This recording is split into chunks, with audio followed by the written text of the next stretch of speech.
I'm going to begin this video by preempting some of the crass and juvenile comments that are inevitably going to be left about this video. Trust me, it's not original. I should probably close the comments section. However, I want to leave it open for legitimate inquiry and comment. So let's get started. If you want to optimize the playing conditions on your home pool table, there are two things that you should do. One, you should make sure that the cue ball and the object balls are clean, and you should clean them as often as possible.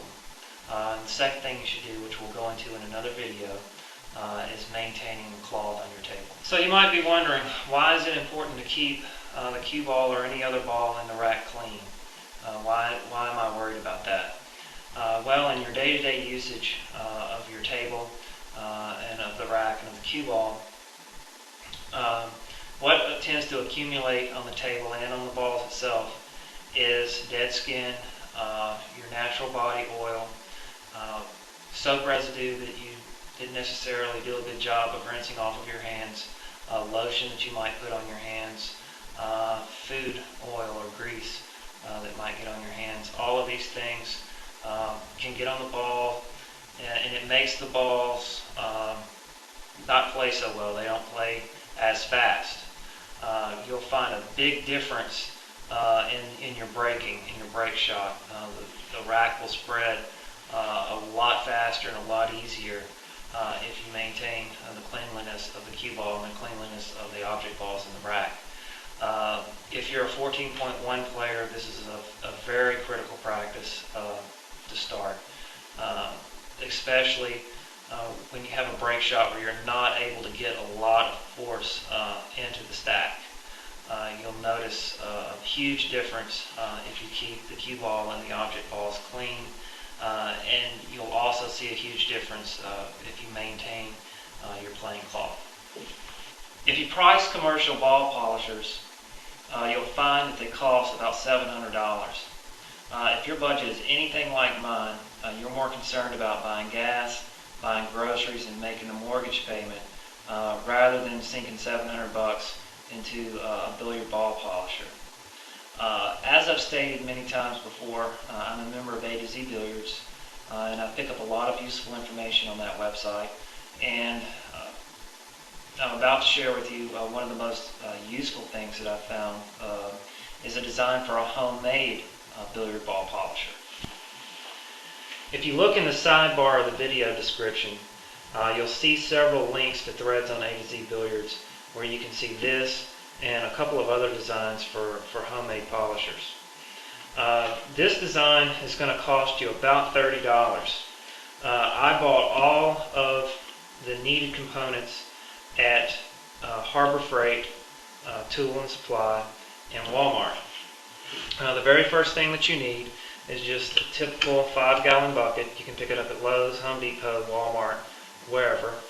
You want to get 1, 2, 3, maybe 4 tie wraps here that you see. You want a cutting of carpet, and you can see my handiwork isn't even, but you'll see some better craftsmanship in the threads that I'm posting. And then the main component is a 10-inch orbital polisher. This is something that you would use to polish a car most of the time. I've also provided a link to Harbor Freight Tool and Supply where you can see this model orbital polisher that's going to retail for about $24.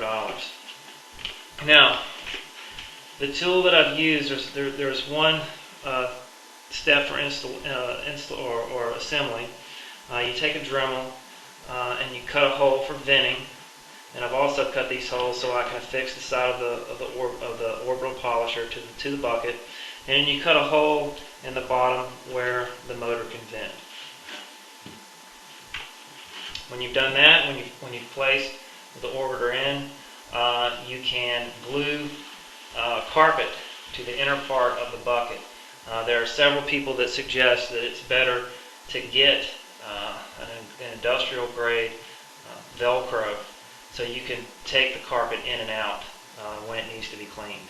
And this pad here, which I'm not sure how well you can see it in this light, this pad can be changed out as it gets dirty. It can be washed or replaced.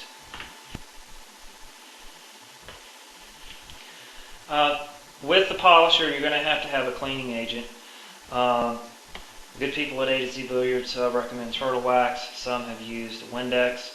Others use a cleaning agent from Aramith that you can buy from most billiard supply houses. So what you do is you get about 7 to 8 balls, and you place them in the bucket like so, and then you just put a very little bit of Turtle Wax or Windex, whatever your agent is, on. Plug the polisher in.